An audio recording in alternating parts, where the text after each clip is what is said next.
Game 4 here at AJO4 Lacrosse Festival, and we are not slowing down. We got a big-time slugfest right now. The 9-0 Lambert Longhorns taking on the 9-1 Johns Creek Gladiators. Johns Creek lost their first game of the season 4-3 in double overtime versus Grayson. Since then, have ripped off 9 wins in a row, including wins over Northview Pope and Mill Creek, all big wins. A couple of those huge region wins for them.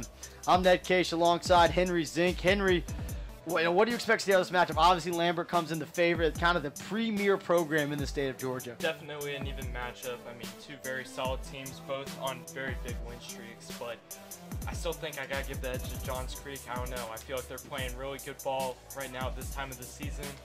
Guess we'll find out. Absolutely. We see the lineups getting set here. One thing to watch all day long will be that face-off X, where Lambert seems to have a stud out there. Number 10, Phillip White, the senior. He's going to be tough to beat at the X. He's a player.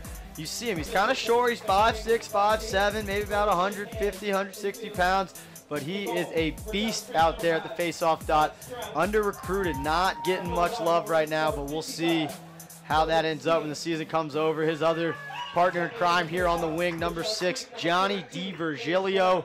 He's a name we've been calling at this event for quite some time. A senior now, headed to play at Navy.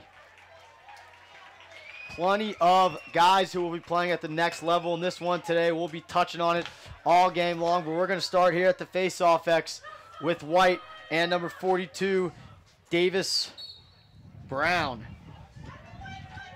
And we're underway. Ground ball picked up right off the back by Johns Creek. Nice scoop there by the pole, 27, Brian Kai. So the attack for Johns Creek will be Ryan Grava, 6, Hunter Schrader, and it looks like number 10, Chris Russo-Alessia. Out of the midfield, Peter Salit headed to Albany.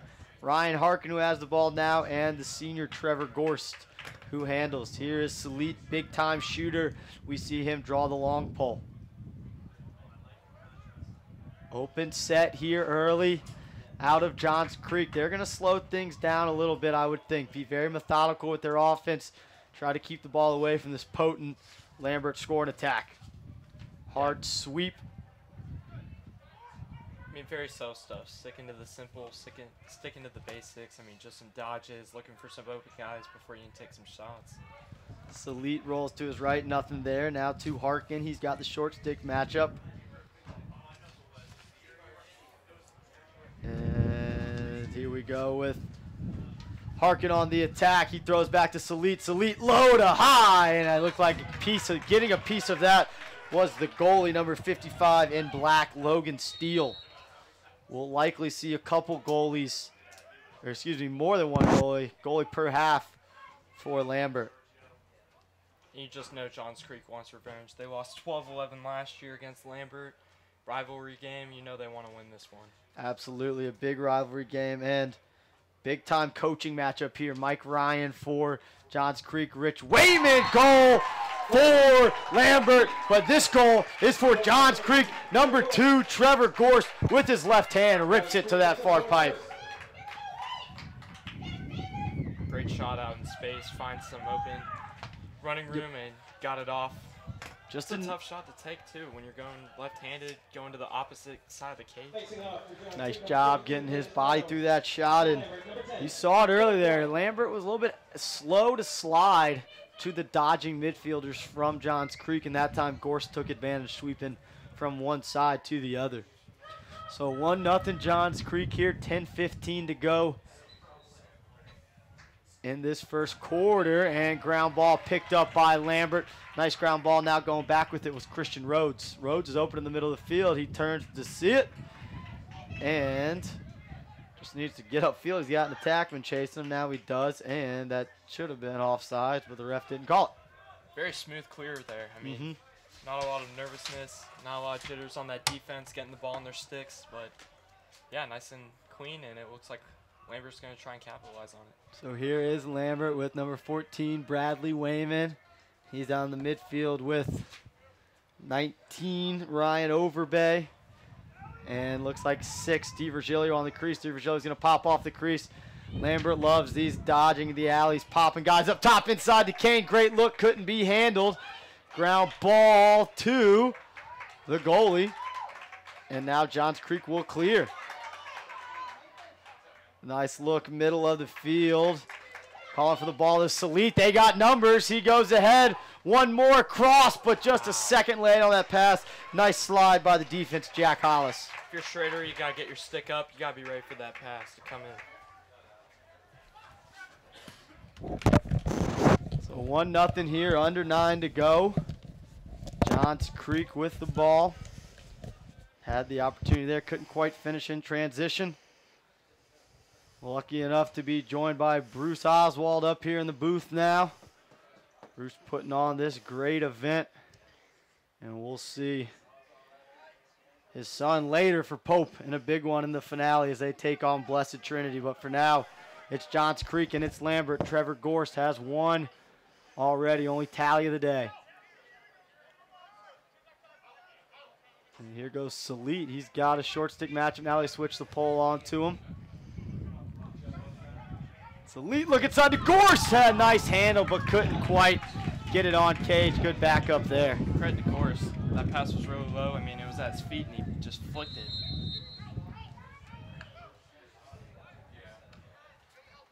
Attacking is Schrader. Excuse me, that's Grava. Now they get it over to Russo Alessia. Not too much movement on this Johns Creek offense early. I mean, you gotta get some people cutting. Yep. Get some open shots. Harkin moving inside. They roll away up to Salit. You see most of this offense initiated from the midfield for Johns Creek. Now they're going to invert with Harkin. He's got the short stick of Bryce Saget on him. And losing his foot. We've seen a couple players lose their feet throughout the day today. And Harkin's going to have a chance to reset. And the refs, a little bit slow whistle there. They wanted earlier shot and Looked like it went right off the nobody's blown a whistle yet, I don't think. And now they do. So a wild play there, but Russo Alessia is going to get the goal, give that assist to Ryan Harkin. What a rip, but kind of shocked everybody as no one was sure if it went in or hit the pipe there. Wendman had the ball on his stick. He was going the other way. Absolutely. So 2-0 now for Johns Creek, giving Lambert the test. Early in this first quarter, game 4 of the AJO4LAX Festival. I'm Ned Case alongside Hunter Zink and Bruce Oswald. Bruce, and this is an event 12 years now, and this is, I mean, these are the kind of matchups you get. You get Lambert, you get Johns Creek playing each other. We saw some of the public schools play the private schools. Just a great day for Georgia lacrosse. Yeah, we started out actually public versus private. That was our MO. And then as the teams in Georgia got better, we kind of semi-scrapped that because we just wanted the best matchups, right? Yep. So, and we think we do a really good job of putting teams together. We actually had a lot of questions about bringing Stars Mill up this year, and we had a 17-15 game. That was actually our highest scoring game ever, I believe, in the history of our 12 years. Yeah, it was a great game, and that's what I was going to say. You know, it's good to see these new faces be part of this event and really want to be part of this event because they want to display, their program at a high level as well as, be part of this, great event. Obviously, the awareness that it raises. Yeah, it's really interesting that we get, and this goes really fast because we got a timeout. They're questioning either that offside call or something. Yeah, that offside was weird because Lambert had the ball, and it was the Johns Creek attackman who was offside. Yeah, it should have been a flag. Should have been a flag. But real quick, so we get a lot of requests to play in this event, and people ask us. Normally they ask too late because this gets put together like within 3 days after the championship game in May. Yep. And it goes so quick that if you don't respond and or you ask a week later, you're not going to be in, right? Yeah. So, but we think we do a pretty good job. Yeah. I talk to a lot of coaches who's going to be good next year, who's got 10 seniors leaving, right? Who's got guys coming up, and that's kind of how we match them.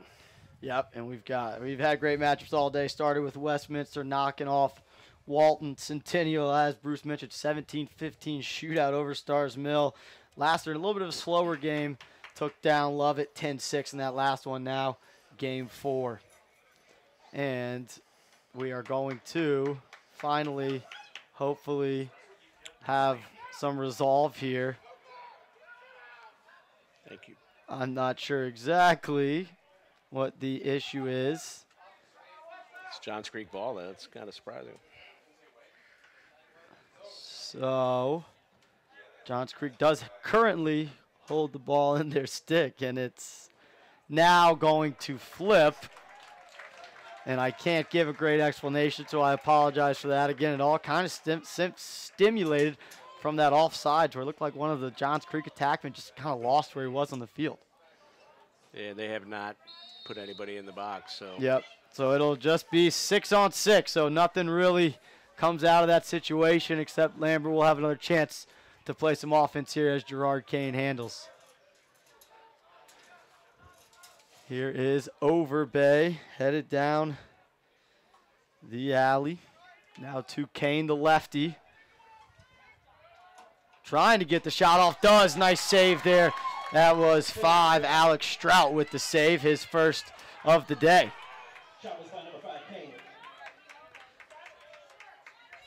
Johns Creek taking their time clear. Now they're going to try to wheel it out. Oh, trying to get the touch pass. This could be trouble. DiVirgilio running downhill. Not a ton of numbers for Lambert. And they smartly slow some things down. See Gerard Kane there, 5 in black. Lefty score headed to play at High Point. Had a big game against Lambert in their 15-4 win just recently. And a flag comes down. It looks like 2 guys collided with each other in the box. Looks like Hartgen tripped up a Lambert player coming off to get on the field. So Lambert will have a free possession here again. This year you can use outside the box when the flag goes down, but when that ball touches the ground, the ref will blow it dead. So now they move it over to O'Rourke. O'Rourke, the lefty, going to attack. Trying to get to his strength. Nothing there. Nice defense by Salit. See if they run some 2-man games over here with the lefties. They will. But not much going. Well defended there by Johns Creek. This is a nice Johns Creek defense led by Evan Black, 13, 17, Reed Weinberg, and 20, Kylson Dobry. A couple of those guys going to play at the next level next year. There's O'Rourke with the left hand. Nice save. Whistle should blow it dead, and it does. So Strout with another nice save there, going low. So it should be interference is what they'll call, and it'll be a 30-second man up here for Lambert. And that's just smart lacrosse right there. Lambert knowing can't let the ball touch the ground, get a quality possession, get a good shot before you get the man up. Lambert led by head coach Josh Siegel and director of lacrosse Rich Wayman. And then at that, it's a little bit of a family affair. Rick Lewis and his son Ricky Lewis on the staff. Kyle Lewis with the ball now. Kane pauses with it. And along with Wayman and his sons playing, you got Tim Guerin and Timmy Guerin on the coaching staff. But a goal by DiVirgilio. Give the assist to one of those family members, Kyle Lewis.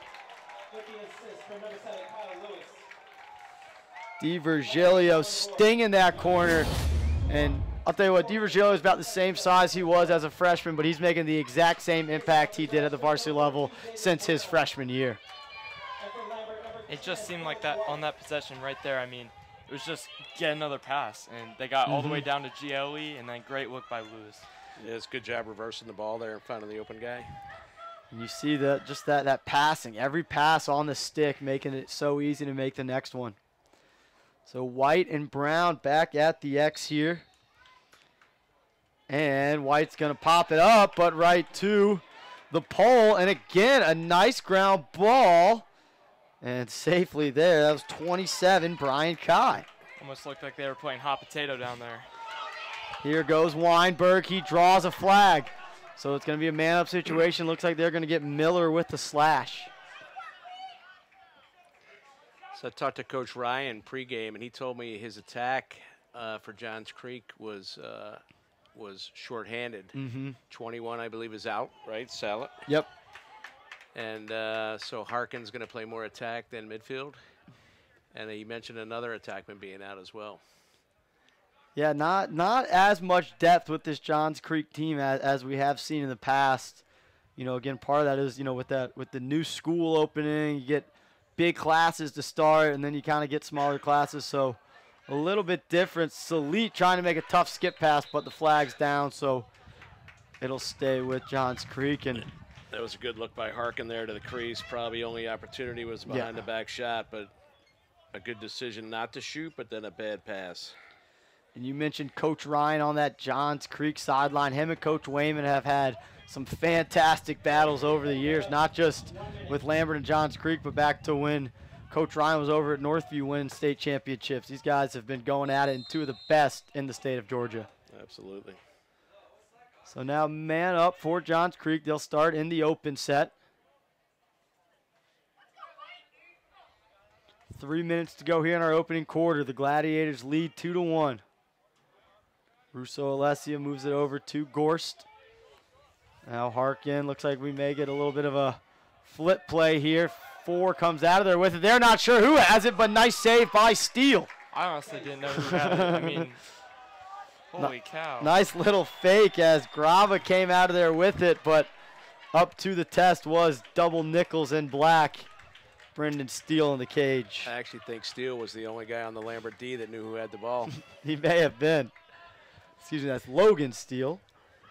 So now they get the ball up top with Ryan Overbay, headed to St. Joseph's to play. His older brother is currently on the team over at Villanova. Scored a goal in their season opener, I believe. He did. So now they'll run Gerard Kane out of the box here. But well done by Johns Creek, ready for him, having a pole on him.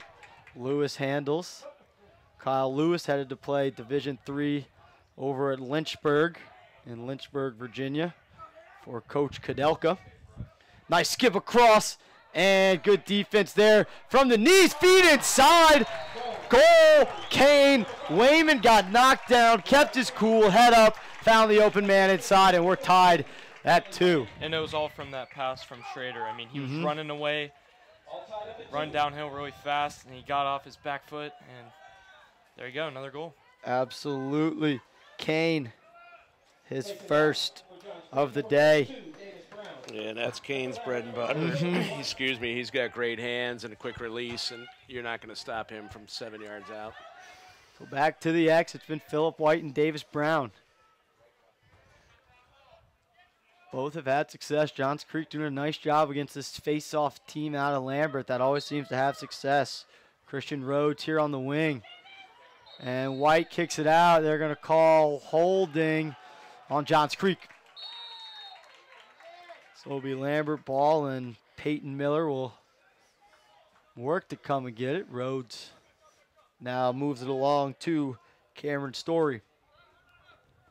So we see kind of the second midfield group of O'Rourke, Story, and now Christian Rhodes is going to give his go. He splits to his left. He's drawn 2. Nice job rolling back. O'Rourke, nice look inside. Peyton Miller, catch, shoot. That was textbook offense. Dodge, draw the slide, move it, goal. The sidelines erupting over there for Lambert. They love seeing the second line get in there and get some stuff done. Great extra pass by O'Rourke. Looked like he could have stepped in from about 12 yards. Gave up his 12-yarder for a 6-yarder. Lambert's got 3 goals, all assisted.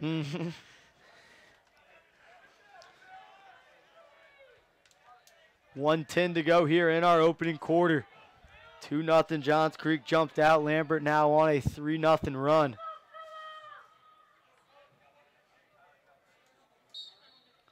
White now starting to get comfortable at the X. Great play to goose it over to DiVirgilio.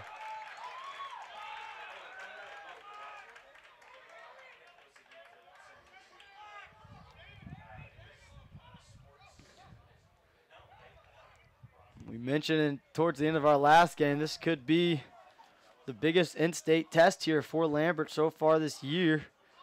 Thought it was going to be Centennial, but they handled them pretty well last week. Yeah, and I think we saw the Centennial's got D issues. Giving up 15 today to Stars Mill. Yeah. 15 to Lambert, right? Yeah, you had Mike Rabbit and I up here loving all the offense, though. So yeah, I was loving that too.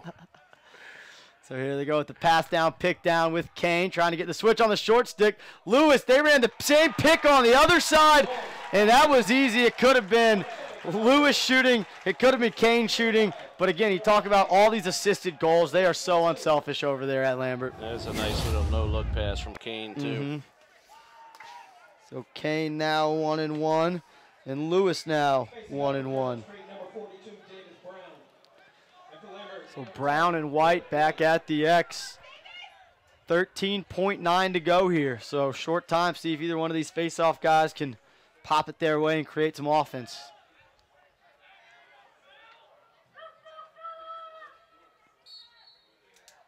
And here goes White, popping it ahead to himself.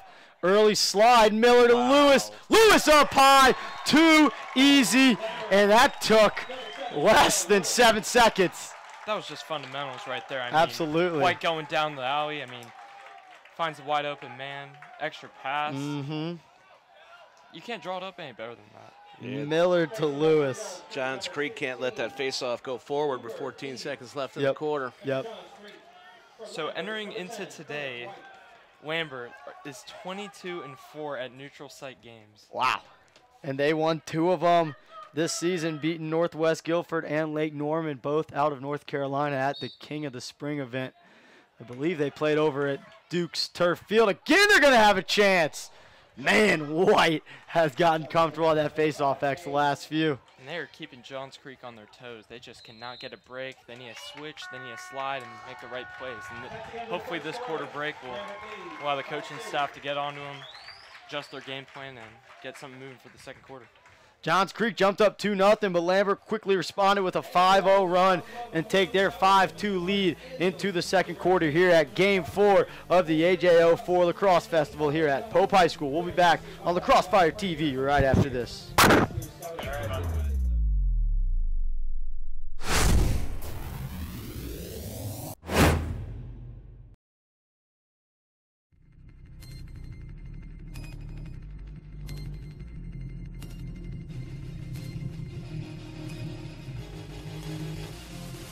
Nice find inside behind the back. That was pretty. Nicky Solomon was his 3rd of the day. Out of the timeout and it's eyeballed it. They're working on the attack. Here he comes. Gilliam comes in. Fires that goal! Back-to-back goal! First Gilliam. Rosie wants to go early. He's got his left hand. Look inside. Mills shot goal. And the Raiders win in the 3rd overtime.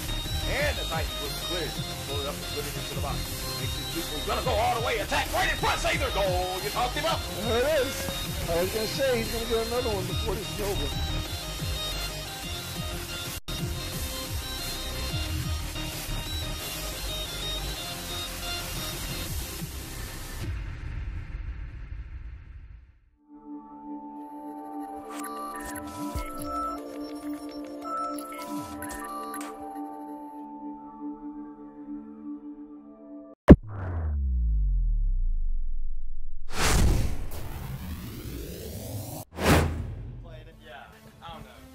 About watching it, And we're back here for quarter 2 of Game 4 at the AJO4LAX event. I'm Ned Case alongside Henry Zink. Thanks to Bruce Oswald for jumping up in the booth for that last quarter. He's running all over, running this great event. Of course, this event is in honor of his son Andrew, who passed away in 2005 in a single car accident. But since then, Bruce and his family and this foundation have done some fantastic things for not only the sport of lacrosse, but this entire community. And today is one of the great days to celebrate that. And what better way to celebrate life and this game of lacrosse than with 5 prime-time matchups here in the state of Georgia. And we're seeing arguably the top team and top program, Lambert Longhorns, on display right now, taking on Johns Creek. And it looks like there's a little laundry down on the field over near the 40. I'm not sure what the penalty is. I think they're offsides. I think that's number 4 chasing the ball around. He's the attackman, Grava. And now Wayman is going to step in. So now, ooh, ball's going to hit turf, so it'll be man up opportunity here. A little bit of a lapse there by Johns Creek jumping off sides there.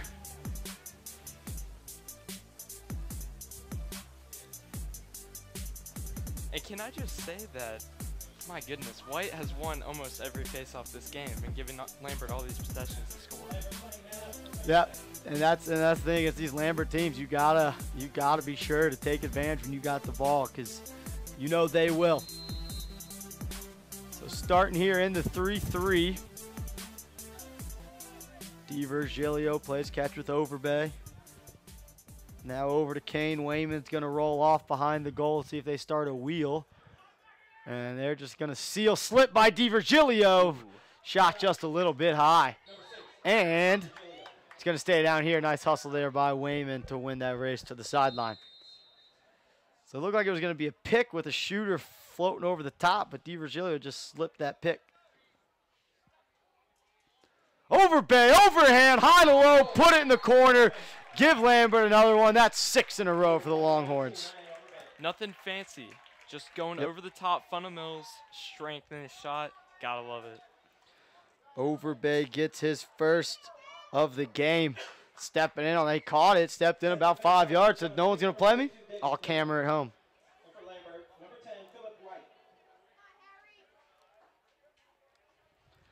So back at the face-off X, Phillip White gotten comfortable, won those last 3 or 4 pretty clean, but not always picking it up. You see how defensive the Johns Creek LSM is playing here on the near side.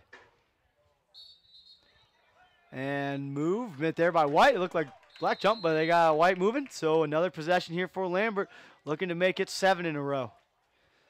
And I mean, you see just how dominant this Lambert team is. Johns Creek got a 2-0. They're feeling pretty good about themselves. And then Lambert does a thing where they just kind of chip away, win face-offs, take care of the ball, and find the back of the net. So 6-0 run, they're looking to add to it. So now Miller moves it up the wing to O'Rourke. This is mostly the second unit right here of O'Rourke, Cameron Story, and Christian Rhodes, who we see playing on the wings of faceoff. Here goes O'Rourke. He's a lefty. He's getting downhill, takes the shot high. Nice defense there by 15 and White. That was the short stick, Cooper Eads. And that just goes to show you how much depth they have on that Longhorn sideline. Yeah. I mean, that's why they're a contender year in and year out. They just have so many guys that can step up and make the big plays. Absolutely. O'Rourke, a junior, committed to play Division I lacrosse, and he's running as a second midfielder for this team. Nice ground ball there in traffic by Johns Creek. That was Ben Keys. Or excuse me, that was Nathan Goggins. Looking to get something here. Nice clear. How about that by the long pull on? On moves it on to Salit. And a much-needed possession here for Johns Creek. See if they can't get on the board and stop some of this bleeding. Gorse moves it over to Harkin, who's out of the box now. Open set here for Johns Creek. Salit headed to Albany, handles. Now he moves it along. Ball's behind. And now on the wing with Grava. If they're going to get back in this game, it's going to be on the back of Salit and the rest of those seniors on the midfield line. Yep. He's going to have to channel his inner Wild Thompson if he wants to get back in this. So here's Gorst with the short stick matchup. He's trying to use the pick and didn't create too much off the pick. Now they're going to go over to Salit. He's going to get a pick up the wing, see if they can get him switched on a short stick. Salit, a big-time shooter, throws back to Harkin. Now Harkin driving down the right alley, draws the slide. Good slide there and good recovery defense by Lambert. 17 in black, Jack McClure making a nice play and a save there by Steele. And I think we're going to get goalie interference. Oh, we're going to have a push, and it's going to stay down here with Johns Creek. Good look for Johns Creek. I like it. Go inside, find the guy on the crease, get a good look at the cage. And that's exactly what they did. They got another possession. Hopefully they can get it on the board. Logan Steele comes up with a stop there, but the push in the back will give it right back to Johns Creek.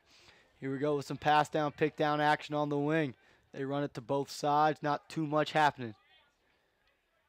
Now into a little bit of a weave. Lambert adjusting nice, switching their guys. Uh-oh, 2 went to the ball there. That's what you want out of those slip plays, but good recovery by the Lambert defense. So now Salit finally has the short stick on him. He's trying to get Harkin out of there because he didn't want the pole back. It looks like they switched again. Yep. Here goes Gorse sweeping top side. Looks like they're running a little bit of double picks into a 3-man weave here. Getting downhill is Harkin. Straight ahead, nice handle. I like the look back door. Over to Gorse. Stick fake, inside, Steele drops to a knee but stays high to make the save. Gorse with a nice stick fake, but just right to the stick of Steele when he took the shot. And that's got to be one of the hardest parts of being a goalie. I mean, you know the shot's coming, just anticipating it, and when it finally comes, making it. Yep. Great play. And we've seen some nice goalie play all throughout the day. Started with Seeds and Floyd in the Walton game versus Westminster. Second game, even though with 17-15, good goalie play between Saylor and Hensel. And, of course, in our last game, 10-6, it was very defensive-minded. Both goalies coming up big, Conrad and Higgins. Steele already with 3 saves and 2 for Alex Strout here in the cage. Strout looking for his third, and he won't get it because sticking that shot offside hip. 1-9 in black. That's over, Bay. Give him another goal. Give Kane another assist. Early on, do you want to get a goalie change? I mean, you've given up 7 goals in the first half. I mean, do you contemplate that decision in your mind this early? You know, a little bit. It seems like, you know, obviously it depends on what your backup goalie is. And at the same time, it's, you know, you're playing a top team in the state, in the Southeast, really. And so, you know, it doesn't matter who's in there. It's going to be tough to save shots all day. So let's see how long they stick with Stroud. I imagine it would be a while. Face-off opportunity here for Goggins. Can he pick it up? He can't, but somebody else can. They're going to get a ward on that one. Tough break. It was a great ground ball by Cooper Eads. But the ward will turn it right back over to Lambert, as it looks like their second midfield group of O'Rourke, Story, and Rose will stay in.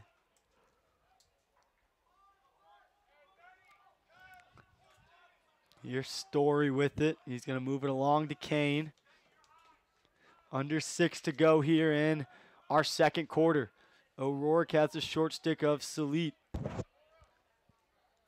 Can we talk about how great these team matchups are?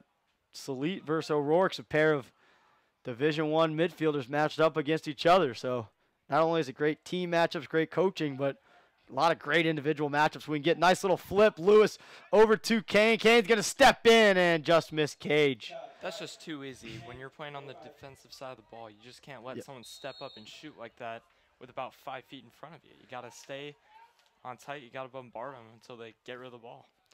And for Lambert, you could see some of these principles used.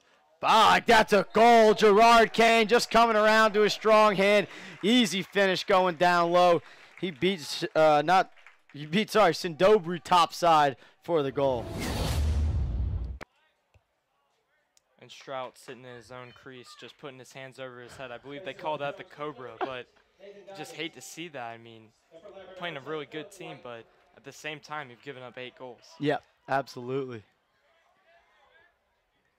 So back to the face-off X. White and let's see if it's Goggins again. It looks like it is. White wins it pretty easily. Wayman picks up the ground ball.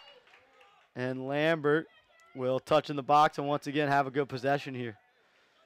Well, I was going to say on the last possession, you could see a lot of the principles out of new offensive coordinator Ricky Lewis for this Lambert team. He played at Ohio State for Coach Nick Myers. You see some of these flips, some of these picks, a lot of the stuff that you see the Ohio State Buckeyes using.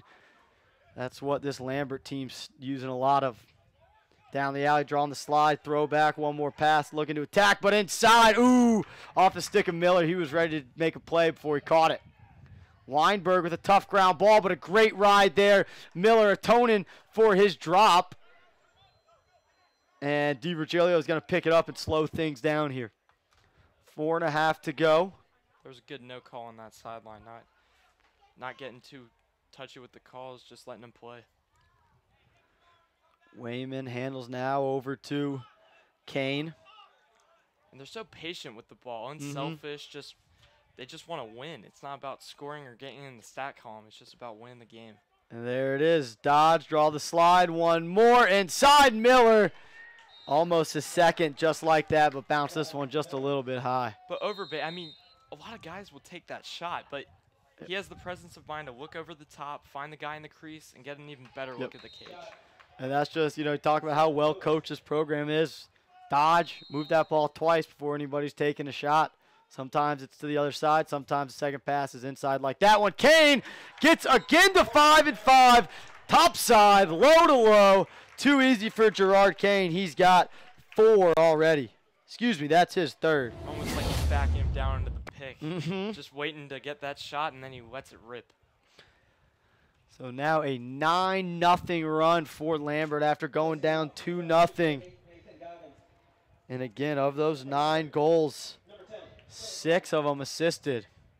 If you're on that Johns Creek sideline, I mean, what are you telling your guys right now? I mean, you're down 7, 3 minutes left in the half. It's just one goal at a time. Got to chip away and got to, try to win faceoffs as much as you can.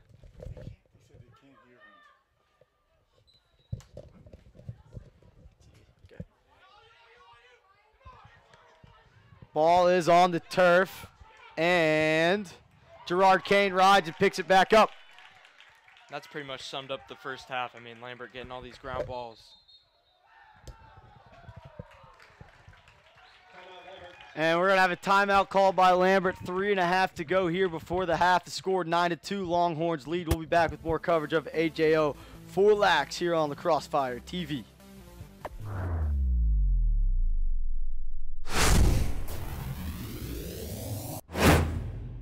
Check this out. Did you know that you can have all kinds of delicious food from your favorite local restaurants delivered right to your door? I know, I just blew your mind. All you have to do is go to choices2you.com. Choose from a list of great local restaurants, pick what you want right from their menu, and Choices to You will deliver it to your home or office. It's that easy. Get real restaurant food from the places you love delivered right to your door. Choices2you.com. Eat out without going out.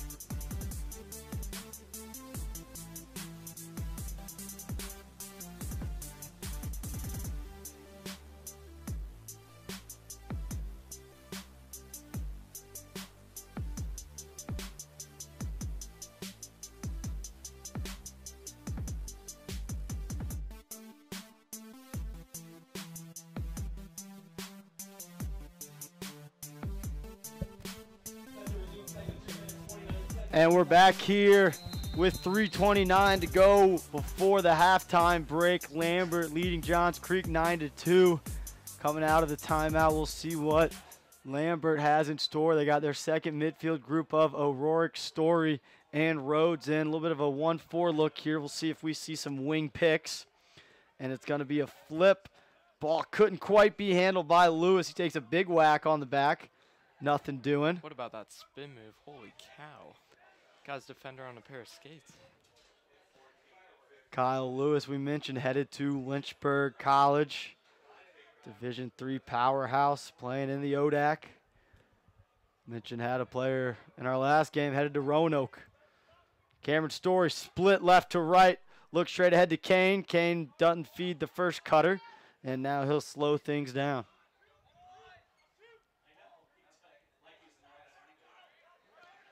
Here goes Kane driving top side, nothing doing. O'Rourke to his right, his weak hand, and a nice save there by Strout. He needed that one. He hadn't had a save in this quarter, I don't believe. But trying to get a quick, fast break, turn it back over on the ride, and look at this. Lambert's going to just send a whole new wave of midfielders onto the field.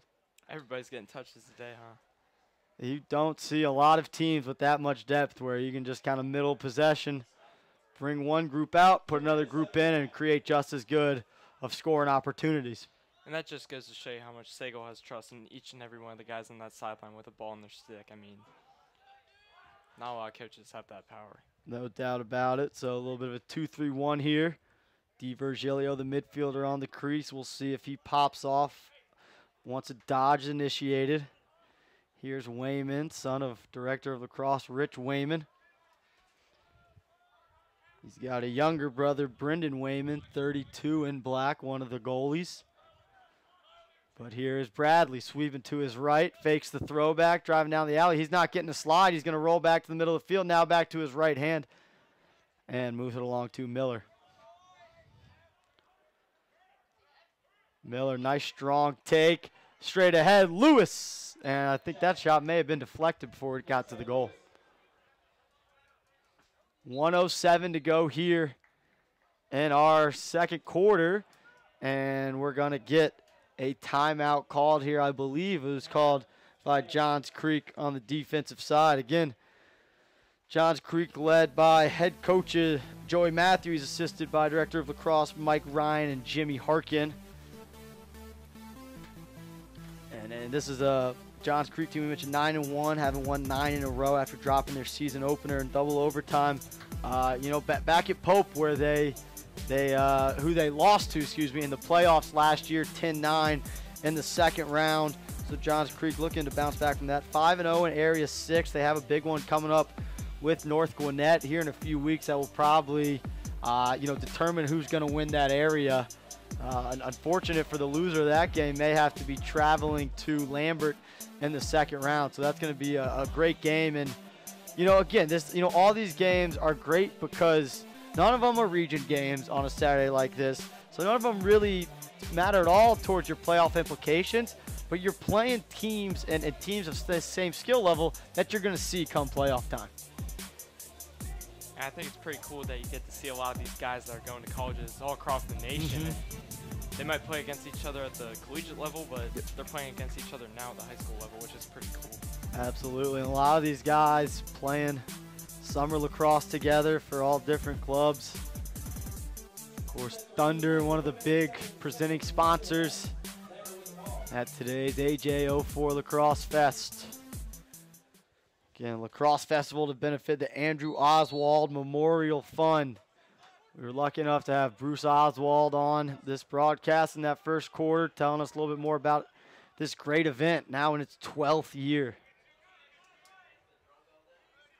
Under a minute to go here. Lambert's going to seem pretty content to play for the final shot as they wheel Wayman off the crease, now backside to Kane.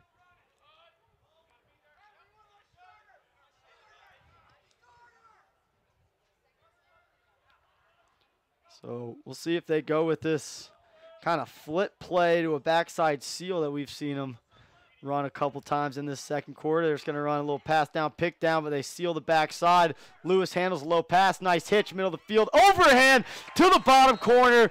Goal. Great play there by Kyle Lewis, handling the low pass and using that hitch to get away from his defender approaching. Beautiful shot.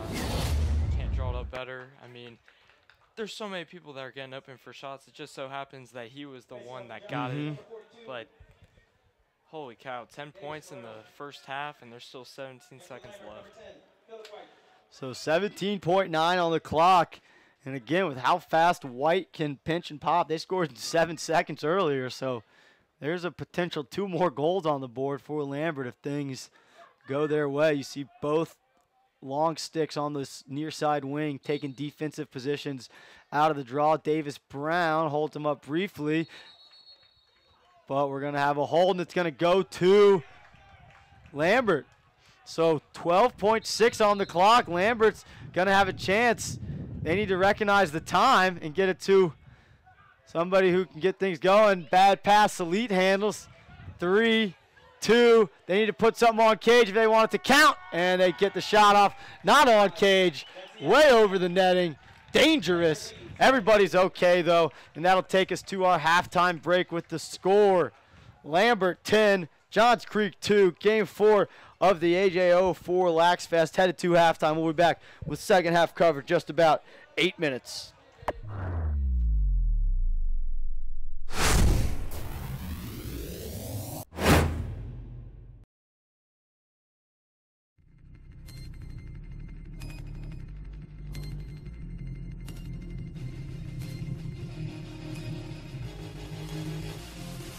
Nice find inside behind the back. That was pretty. Nicky Solomon was his third of the day. Out of the timeout and it's eyeball game. They're working on the attack. Here he comes. Gilliam comes in. Fires that goal! Back-to-back goal! First kill him. Rogie wants to go early. He's got his left hand. Look inside. Middle shot goal. And the Raiders win in the third overtime. And the Titans was cleared. Pull it up and put it into the box. Makes his people gonna go all the way. Attack right in front. Save their goal. You talked him up. There it is. I was going to say he's going to get another one before this is over.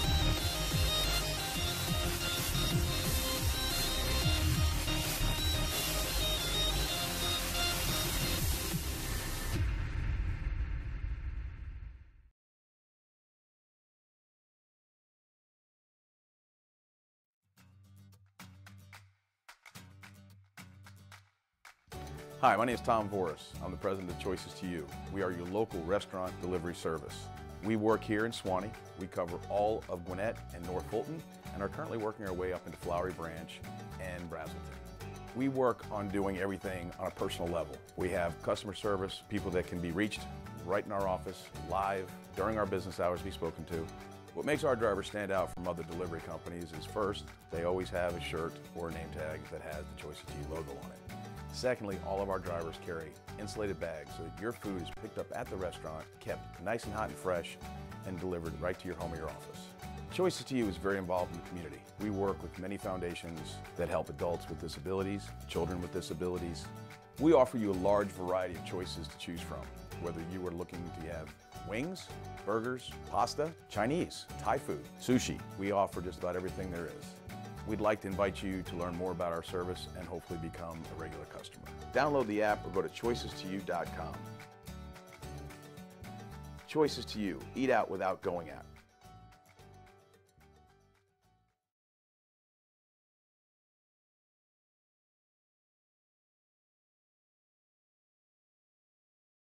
Introducing Children's Healthcare of Atlanta's Sports Motion Analysis, powered by Dartfish, giving parents and young athletes frame-by-frame feedback on how to minimize injury and maximize performance. Upload your videos, visit our clinic, or let our specialists come to you.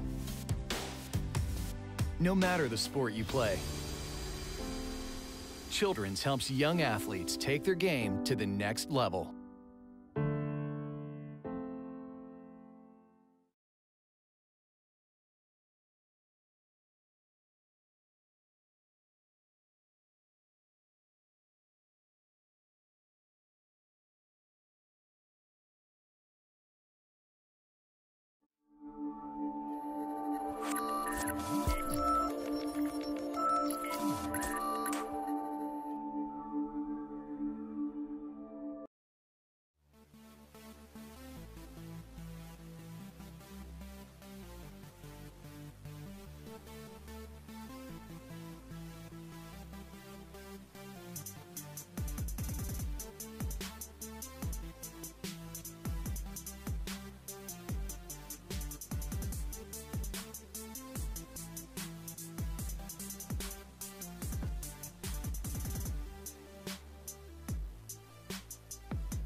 And we're back here, second half action at the AJO4LAX Festival to benefit the Andrew Oswald Memorial Fund here at Pope High School in Marietta, Georgia. Game 4, Lambert versus Johns Creek at the half. Lambert is leading 10-2. It was 2-0 Johns Creek early, and then 10 straight goals for Lambert. You see the power of their offense, and you can hear the wind coming through our mic. It's a beautiful day out here at Pope High School. I'm Ned Case alongside Henry Zink. Henry, what do you think was the biggest factor in Lambert kind of figuring out Johns Creek and scoring 10 in a row? Well, I mean, they definitely won a lot of face-offs. I mean, that really helps to score a lot of goals. But Johns Creek's defense, they were on their toes the entire first half, with the exception of those first 2 goals that they scored. But they haven't been getting on the offensive side of the ball, at all. I mean, it's insane. At all is probably a pretty good way to put this. Very limited amount of possessions for Johns Creek, and they'll need to be sure to take advantage of all of them in the second half. But right now it's the first midfield group for Lambert. Overbay with the shake to his left hand. Nice look to Wayman, but Wayman couldn't quite handle. Sindobri all over him now. Now Wayman's going to have the invert situation with the short stick. Gorst on him. Drive into his right hand. They're going to call a moving screen. These moving screens are really tough. Oh, no, they didn't get moved. They got an interference. My bad. So a good call there from the officials. As Reed Weinberg is called for the interference. Coach Ryan not happy about it. And that's just back to that moving pick, not moving pick, interference rule. It's just a lot of confusion out of the officials this year, as it seems to be a point of emphasis. You can call it either way. I mean, it's really tough to stay consistent with that call all throughout the season, but I mean, you hate to see that if you're Johns Creek. I mean, right, yeah. Just when you want to try and get back in the game, you got to start going man down on defense. Exactly. They're scoring 6-on-6. Certainly don't want to be giving them 6-on-5s, but it looks like they will here, so we'll see what this Lambert man-up has in store. Had a nice little slip play to DiVirgilio on the last one, and if Johns Creek stays on DiVirgilio, they run it again, somebody will be wide open floating over the top. I'd say watch out for Kane up top. And there it is. Good call. Kane high to low. Henry Zink calling it. Kane with the goal. Give that assist to Overbay. I mean, he's been on fire all day. Yep. They can put him down low. They can put him up top. It doesn't matter where you are on the field, and it doesn't matter who's covering him. He's going to try and get a shot on Cage, and he just did that. Absolutely. His 4th goal of the game to go along with 2 assists. Very impressive showing out of the lefty headed to High Point, Gerard Kane. New goalie in the cage for Lambert is 32, Brendan Wayman. We mentioned him in the first half, son of director of lacrosse Rich. His older brother Bradley wearing 14, playing on that first midfield group with DiVirgilio and Overbay. So back to the X. It's Goggins, it's White, and it's White coming up with it, picking up tough ground ball traffic. Pass was knocked down by Hahn, but Rhodes with a nice tough ground ball. Christian Rhodes has been impressive today. I know they might give the MVP of the game to someone who's been scoring all day, but I think White is just as worthy. I mean, he's been winning all these face-offs. I mean, and the second coach tells him to come off, he's sprinting. Not jogging, but he is sprinting, and you love to see that passion from a young man in the uniform. No doubt about it. It's a little bit of a shame he hasn't gotten much college interest. Any coaches out there watching today? 10 in black, dominant at the face-off X, tough as nails, picks up the ground balls. Don't let size be the reason you don't want him on in your program. That ground ball couldn't be picked up by Weinberg.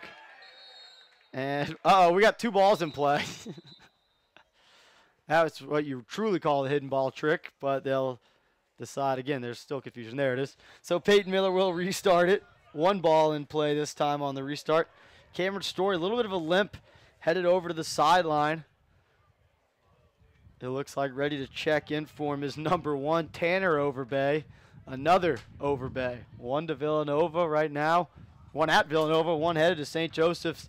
And now Tanner Overbay, the next in the line of brothers. We've seen a lot of brothers today. I mean, we saw the Higgins brothers, one playing goalie, one playing offense, and then now we got the Overbays. I mean, it's just been a family affair today. Yeah, absolutely. And we mentioned it, Rick Lewis Sr. on the coaching staff, Rick Lewis Jr. on the coaching staff, Kyle Lewis starting attackman for this team. You got 2 Waymans on the field, 1 Wayman on the sideline. So Lambert does their program truly in a family manner. Nice ground ball briefly there. Sticks loose, playing without the stick is Lambert, so it will go to Johns Creek. So Johns Creek chance here to get their first offensive possession of the day, but it is tough to clear on this Lambert ride. Clean passes, give it to your playmakers out in space, and just settle down the offense. I mean, don't force a shot. Every possession now is of the essence. You just got to make sure you're getting the best shot off. And Salit clears it into the offensive end, so now in their open set is Johns Creek.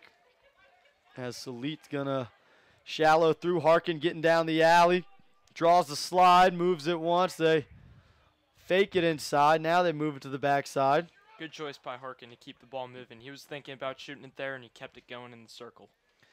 Nice jumping off by the pole. Jack McClure, he's hounding Gorst right now.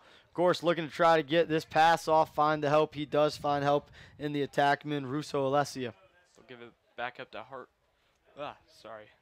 Harkin at the top. So Harkin and Gorst are going to play catch.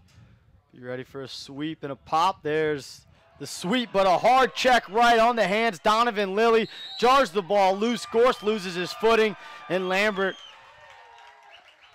will clear.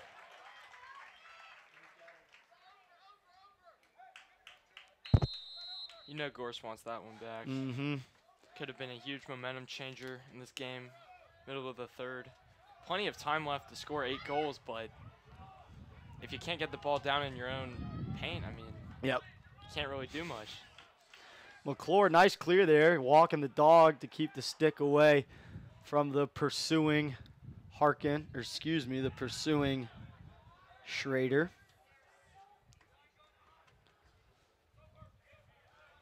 7:30 and counting to go here in our third quarter. We see Blessed Trinity behind the goal right now. They just got here. They're playing in the finale versus Pope at 6.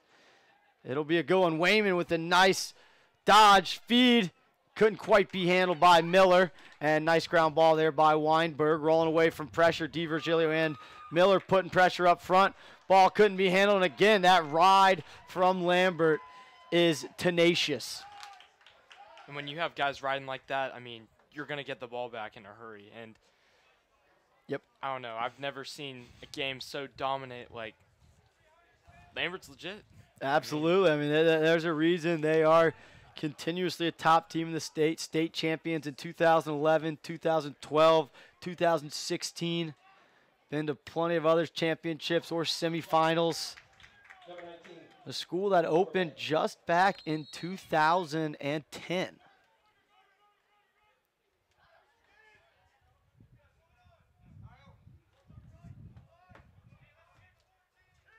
Wayman with the ball now. He's guarded by the short stick of Sean Park. And Weinberg jumps it, but can he keep it in bounds? He can't, but they're going to say it went off Lambert. The Lambert guys look a little confused by the call, but they'll just try to ride it back. I mean, look at that pursuit right there. I mean, holy cow. You got Miller running to the ball. And there's McClure in the middle of the field roaming, taking the ball away. Ball is up. Wayman out of the cage to grab it. My goodness. It's amazing to see how much they'll fight tooth and nail for every ball. It's just great to see. Nice clear there by Lambert, making sure to stay on sides. But I would say the first unforced turnover by Lambert today, just a simple pass from the pole down to the attackman, gets away from him. Willie was getting a little anxious. He was on the offensive side. He wasn't sure what to do with it. Donovan Lilly, an impressive defenseman, 9 in black for Lambert. Here's Alex Strout up near the midfield line. Finds the pole. And that's probably the best. They're offsides now. Today. Oh, my goodness. No, 16 looks like he stepped over a step early, and I believe that is the right call. Sleet just hasn't been getting any breaks today. Very frustrated, trying to get something going. Yep. Just when you think everything's about to work out, just get the ball going back the other way. You hate to see it. It's like Willie got that pass there down it is. this time. There it is. Absolutely. He didn't take an extra step. He just made sure to get it to him. So here's the second midfield group. It's Rhodes, it's O'Rourke moving it to Kane, and it's Tanner Overbay. Well, nope, now it's Cameron Story. He's going to check back in the game here. So we saw Story hobble off just a possession or two ago, but now back on the field looking fine is 12 and Black. Here's Kane. He's got 4 goals already. Trying to make it 5. Gets his man hung up. Finishes low. Great play by 5. That is his 5th goal of the game. So big in stature. Works his way around the crease, almost like a ballerina tiptoeing around. And just the presence of mind to fake up high and go down low is just, it's crucial when you want to score that tight to the goal. And for such a big guy, he moves so well. His kind of quick burst from one move and then out of it. You saw him get the defender hung up on the back of the net. Yeah, he may be standing tall, but man, he's running like that Atchinson we saw earlier today from Lassiter. Absolutely. And Strout is beside himself in the goal. He just cannot believe what has happened today, giving up 13 goals.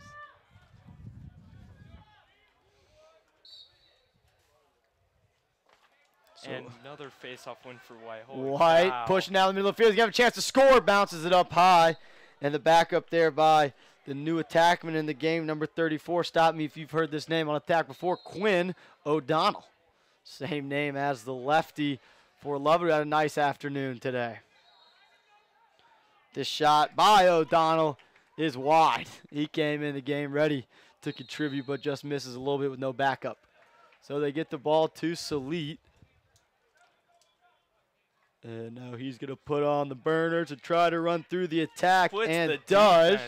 And a nice feed inside, but couldn't be handled by Goggins. And you see a little bit of frustration out of that Johns Creek coaching staff. They're like, can we just get one possession here? Not the best pass, but you still got to be ready for it if you're Goggins. I mean, you just got to get your stick ready when you're going to the crease. Just got to be ready for it, and he definitely was not. Nice hard ride here by Johns Creek. And comes Lily Lambert again. Does handle it. Yep, and you see it, Lily not trying to push anything, just carries down the side, finds his attackman, and gets back to his job on the other side of the midline. They just make it look so easy. Just crisp passes, composure, patience, waiting for their players to get open. I mean, you can't teach that. It's just something you have to build trust in your teammates and players that they're just going to get the job done, and they've definitely shown us that today.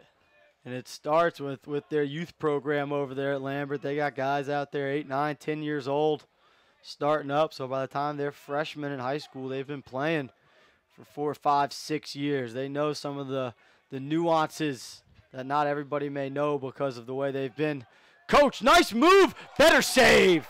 Alex Strout there punching his hand across the face, making the save offside high from the top of the crease. Surprised Elite didn't turn on the Jets there. He could have taken it to the cage, but he's going to settle it down, wait for the substitution, and reset that offense. I think he got a little bit of a stern talking to by that coaching staff on the last one. Then he tried to force it because you see now they want to attack fast. They want to try to get these invert situations in their favor. It looks like they're actually going to sub him out. So Salit been on the field quite a bit today. He looks like he may just need a break here. Grabs a quick seat on the bench. So nonchalant over there, just putting his elbows up. He's happy to be playing today. Here's Goggins. He throws it over to Gorst. Gorst is going to use the pick. They switch the pole. They got the short stick on the attackman if they can get that matchup. But now they're going to set the pick again. They still have the attackman on the short stick. And that's one of the hardest things as a midfielder. In my experience is playing lacrosse. I mean, having a long stick on you when you're playing midfield, you're like, I just want a short stick on me. It'll be a lot easier. But, man. Absolutely. Especially when they're coming out of the 40-yard line playing defense on you as if you're at the crease. I mean, it's difficult. And that's what Lambert does like to do. They like to use their poles and press out and make you a little bit uncomfortable, get you a little bit out of your rhythm. As making a move here is Schrader. He's got the short stick, but the slide's so ready to come. Nice look by Schrader. Salit with the hard cut coming back in the game. Nothing doing there. If he had stayed up there just a little bit longer, I feel like they could have found him on a nice seam pass and given him a shot. Now they move it to Salit. He's got the short stick on him. 80 seconds to go here in our third quarter. Salit looks inside. Harkin catch from the ground, turns and shoots. Couldn't get anything. 2 flags come out. I think Lilly may have hit Harkin while he was on the ground. That was a pretty impressive shot. Even the fact that he got it off. I mean, he was on his knees, and then he just got clobbered over there by Lilly. So with the 10-goal lead, it is a running clock, so the clock continues to run. And somebody complaining about that, and someone in the press box letting them know the rules.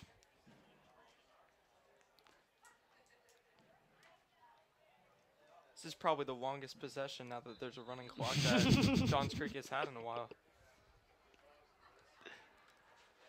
And we'll see if we can find where the ball is going to start. It's going to start over here with Ryan Grava. So Grava up to Salit.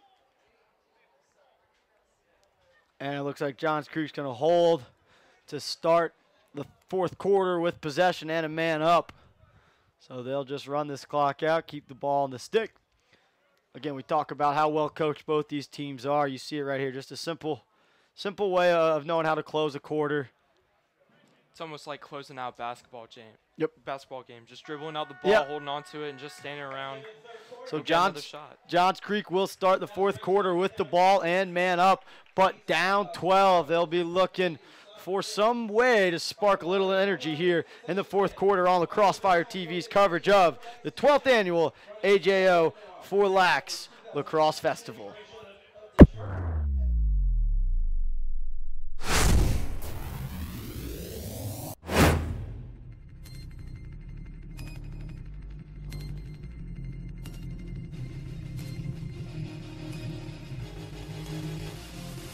Nice find inside behind the back. That was pretty. Nicky Solomon was his third of the day. Out of the timeout in the eyeball game. They're working on the attack. Here he comes. Gilliam comes in. Fire shot goal! Back to back goal! Coach Gilliam. Rosie wants to go early. He's got his left hand. Look inside. Middle shot goal! And the Raiders win in the third overtime. And the Titans was cleared. Pull it up and put it into the box. Makes these people gonna go all the way. Attack right in front. Save their goal. You talked him up. There it is. I was going to say he's going to get another one before this is over.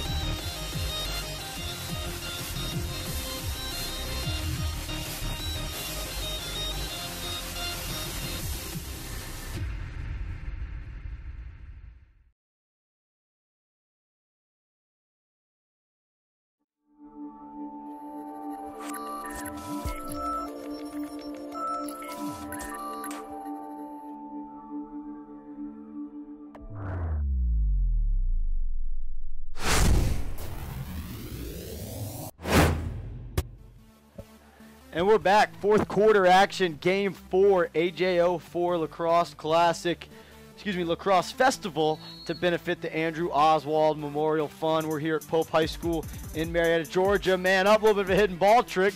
Lambert ready to blow it up, and not much happening as Harkin holds. Now over to Salit. Game 4, we've had some good ones so far. Salit steps in and blasts it. Peter Salit showing his ability to shoot the ball. That assist is to Harkin, and that is the first goal since the first quarter for Johns Creek. Much needed. Ends the drought. I mean, very conservative passes, nothing too crazy, but nice step down shot.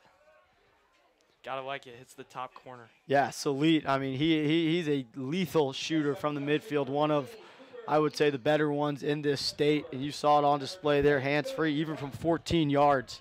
Not a problem for him. And it looks like they're going to throw him on the defensive side until the face-off. Yeah, they've got 2 poles on each wing.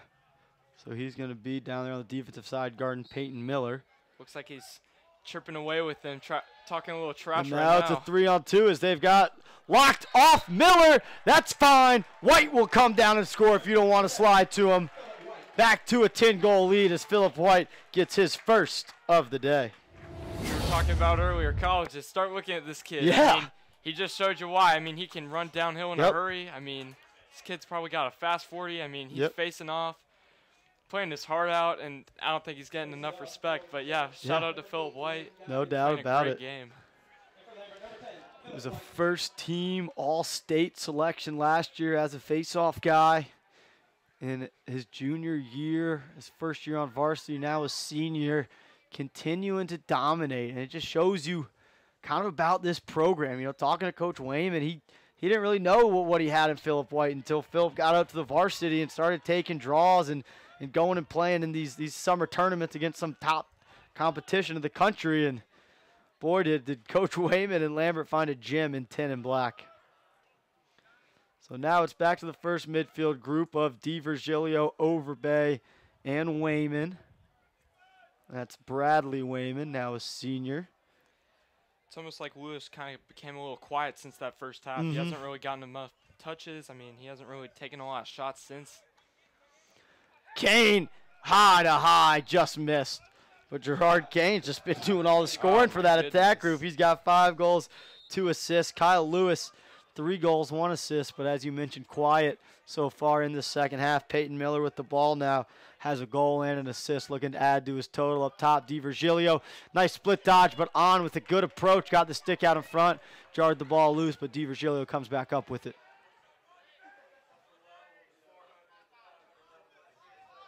Kane matched up now with Evan Black. And looks like dropping into a zone is Johns Creek.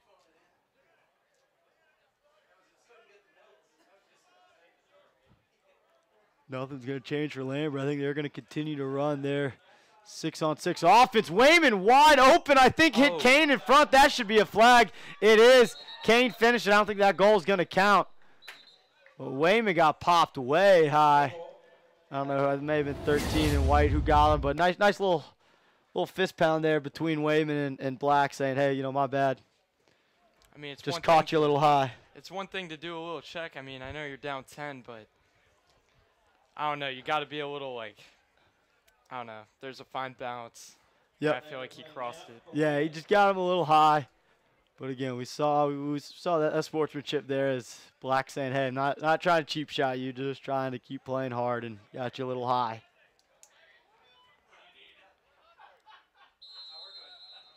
So under 10 to go here. Man up for Lambert in a 3-3 right now. They're just playing catch. Get some more reps, get some cuts. Let's see if we can find a nice shot. Overbay, no one's going to step up to guard him, and he's at 12 yards, and he goes high to low once again. That looked eerily familiar to one of their previous EMOs. I don't know if you've ever heard the name Sergio Perkovic. That rings a bell from Notre Dame. Kind of has that same mentality. He's going to stay out as far as he can. He'll shoot high to low. Just all the power, and he shows us that there. And one of my favorite things about 18 for Notre Dame, who used to be there, it was all overhand. And Overbay right there, overhand. You know the coaches like to see that. They don't like that underhand stuff. They don't like the sidearm. They just want to see you do it the right way, and he definitely does it the right way. And certainly a time and a place for the sidearm stuff, but when you're top middle stepping in and no one guards you, put that thing high to low. Bury it in the corner, Overbay just did. So we see a whole new attack group come on for Lambert. Looks like White's going to get a breather over and White is going to get a breather as it is a substantially smaller face-off guy for Lambert. That was Holbrook. 16, Jordan Holbrook. Not that Jared. Not that Jared is a small person by nature, but the stockiness of White is certainly noticeable. So we see this new attack group for Lambert. Looks like some of their young guys, of course, we talked about O'Donnell came in the game earlier. Looks like 13, J.D. Marston is out there as well. So an invert situation here for Johns Creek, down 14-3 with under 8 to go.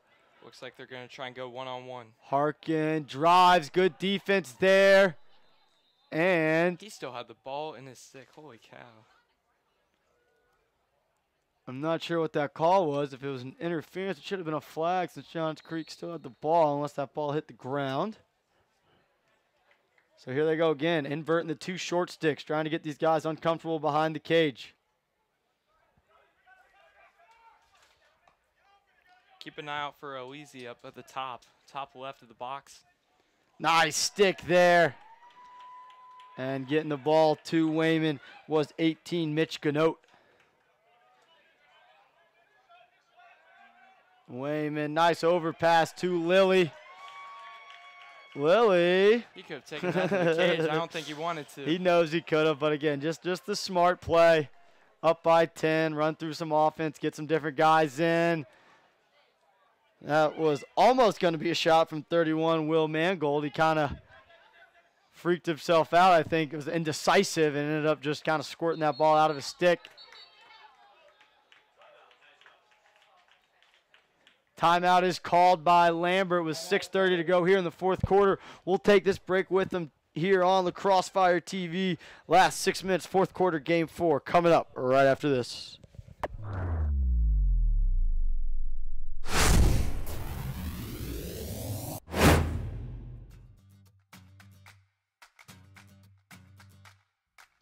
Hi, my name is Tom Voris. I'm the president of Choices to You. We are your local restaurant delivery service. We work here in Swanee. We cover all of Gwinnett and North Fulton and are currently working our way up into Flowery Branch and Braselton.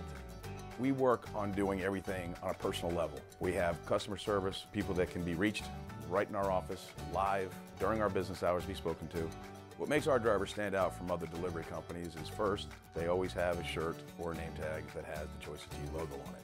Secondly, all of our drivers carry insulated bags so that your food is picked up at the restaurant, kept nice and hot and fresh, and delivered right to your home or your office. Choices to You is very involved in the community. We work with many foundations that help adults with disabilities, children with disabilities. We offer you a large variety of choices to choose from, whether you are looking to have wings, burgers, pasta, Chinese, Thai food, sushi. We offer just about everything there is. We'd like to invite you to learn more about our service and hopefully become a regular customer. Download the app or go to choicestoyou.com. Choices to You. Eat out without going out. Here, AJO4LAX Festival featuring the Andrew Oswald Memorial Fund. We're here at Pope High School in Marietta, Georgia. Thanks for tuning in. Fourth quarter of Game 4 between Lambert and Johns Creek. Lambert up big, 14-3. It was 2-0 Johns Creek in the early going. Since then, all Lambert on a 14-1 run. And certainly not, not what you would expect out of this Johns Creek team. I think it probably speaks more highly of this team and this program that Lambert is to see this dominant win. But Johns Creek coming into today's game 9-1, had won 9 in a row since losing their first game of the season. But it looks like they're going to drop their second as a flag comes down. Looks like they're going to get a slash there on 15 Eads. But again, here is Lambert being very patient with the ball. Getting some of these second group guys in. Number 25, Herb with it. Herb rolls away. Look at them running the exact same offense that their starters run. It's impressive. So how about this, Ned? So Lambert, their win streak now will move to 10 if they continue to win, which they most likely will today. Their longest win streaks were in 2009. They won 15 in a row, and they won 19 in a row in 2010. So who knows? Maybe they'll beat that this season. Yeah, they've had some impressive winning streaks. I believe they had one loss in the entire 2011 season and then went undefeated in 2012 as well. So, I mean, you talk about, there are so many wins to go around. I was actually talking to Coach Wayman before the game. He said, since I've been here, I think our program has 20 losses, and 8 of them came in one season, and they still won the state championship that season, or they went to the state championship that season, I believe.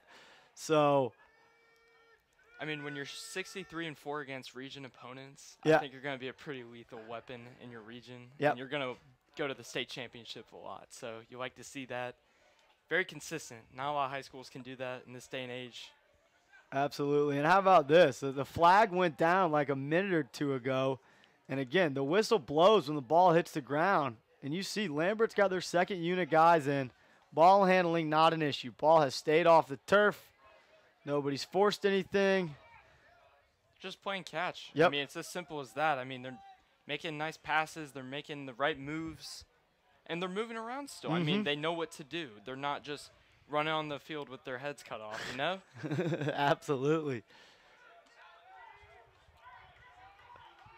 But again, that's how you build a program, because guys like Kyle Lewis and Gerard Kane. Nice goal by O'Donnell. Holy that assist was to 1-3, it looked like. J.D. Marston. not phased by the big stage. Not They may at not all. be the first line, but holy cow. Right. They'll still get the offense moving. And when you have a second unit that can do it like that, Yep. you're going to go deep in the playoffs.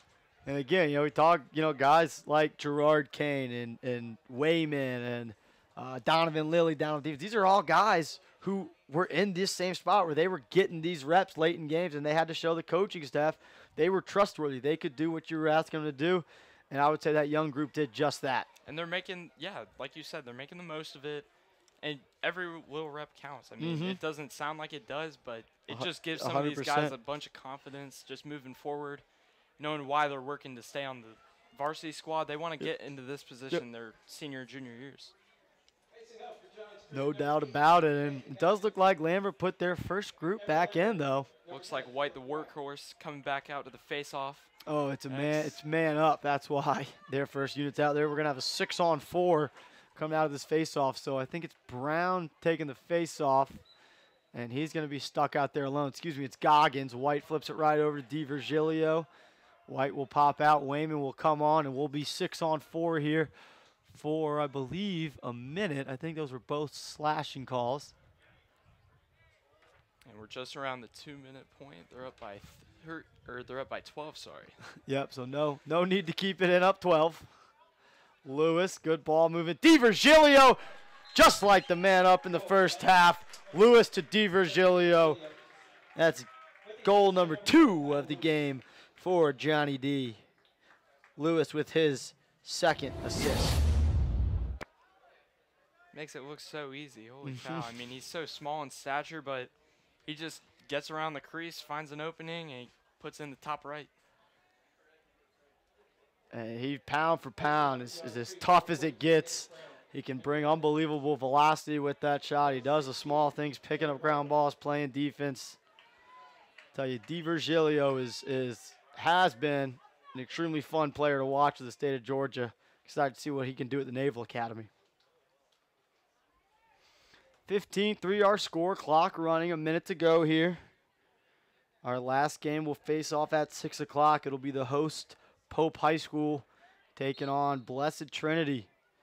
BT, a little bit of a surprise team this year. Only one loss on the season. It came to this Lambert team, so certainly nothing to be hanging your head about. Here goes Salit looking for another goal. He tries to throw it over to Harkatu Casual. I thought the ref was going to catch that pass, but it is a turnover there. The Tanner Overbay will restart play as the clock ticks under 30 seconds. Lambert will need to clear, get a touch, and then they will likely just sit on the ball. Overbay gets that touch. I mean, I would say that pass sums up the day for Johns Creek. I mean, missing passes, missing ground balls, missing shots, and just, I don't know, they didn't play together today. They just did not get the clears right. They just couldn't find that rhythm they're accustomed to making. Yeah, absolutely.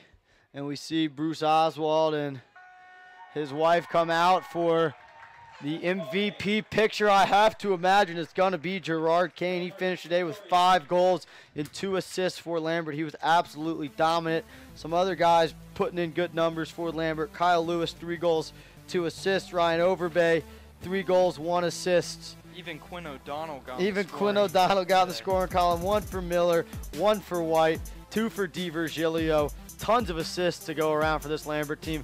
Another very impressive win by Lambert. Johns Creek, it's going to be back to the drawing board. There's been plenty of teams this season. Centennial, who we saw earlier, included, that got beat up a little bit by this Lambert team. It's just back to the drawing board. Got to get better, got to get tougher, and be ready to see this team in the playoffs, because they're going to be there late in the playoff run. And we'll see this rivalry plenty more over the years to come, and we'll probably see it again at the end of the season. So Johns Creek, you'll see these guys again. Don't worry. You'll get your revenge. No doubt, no doubt. Game 4 wrapping up. Lambert with the big win over Johns Creek. Next, it's the host school, Pope, taking on Blessed Trinity. We'll be back right after this.